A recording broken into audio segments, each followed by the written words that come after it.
ایک دفعہ شیطان آیا ہمارے نبی سے ملنے، تو آپ نے اس سے پوچھا تیرے دشمن کتنے؟ کہنے لگا 15۔ آپ نے فرمایا کون کون ہے؟ کہنے لگا پہلا تو تھوڑا ہی نمبر ہے، پہلا نمبر تو تھوڑے نال میرا لگو ہے۔ پھر کہنے لگا وہ مسلمان جو 24 گھنٹے باوضو رہتا ہے وہ میرا بڑا دشمن ہے۔ جو باوضو رہتا ہے اور باوضو سوتا ہے، ایک فرشتہ اس کے لیے بندگی کا ثواب لکھتا رہتا ہے۔ خیر، واپس آتا ہوں۔ میرے نبی نے فرمایا 4 باتیں لے لو اور دنیا بھی تمہاری آخر، ساری PIA زندہ ہو جائے گی، ساری اکانومی زندہ ہو جائے گی، ساری معیشت زندہ ہو جائے گی۔ 5 بھی نہیں، ایک انگلی بھی آپ نے نیچے کر دی، کہیے بس اتنی لے لو۔ حفظ امانت، صدق حدیث، حسن خلیقت، عفت فی طعمت۔ کیا خوبصورت! ساری زندگی کسی کو دھوکہ نہ دینا، دیانت داری۔ میرے ملک کے ادارے کیوں ڈوب گئے؟ دیانت نکل گئی، کھوٹ آ گئی، دھوکہ آ گیا۔ میرے نبی نے کہا حفظ امانت، کبھی امانت میں خیانت نہ کرو۔ صدق حدیث، کبھی جھوٹ نہ بولنا، ہمیشہ سچ بولنا۔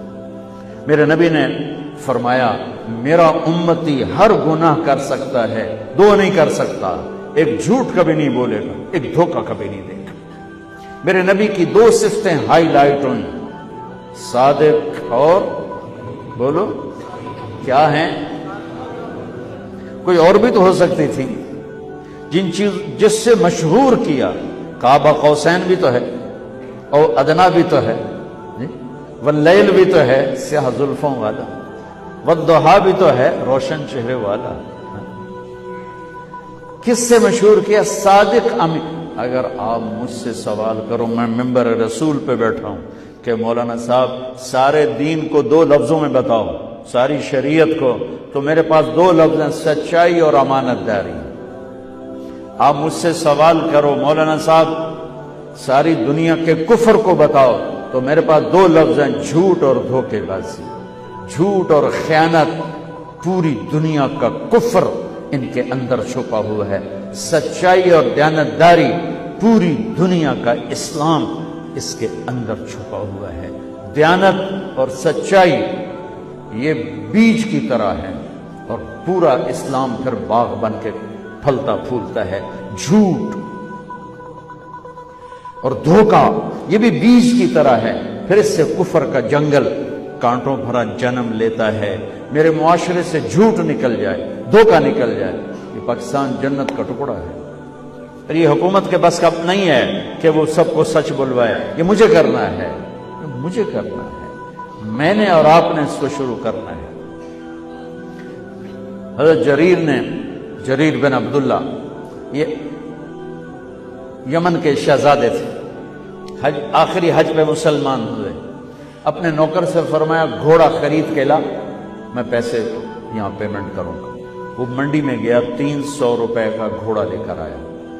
جب انہوں نے گھوڑوں کو دیکھا تو وہ قیمتی تھا، مالک کو پتہ نہیں تھا، اور یہ گھوڑوں کی نسل کے پہچاننے والے اس سے کہنے لگے تیرے گھوڑے کے 400 کر دوں؟ کر دوں؟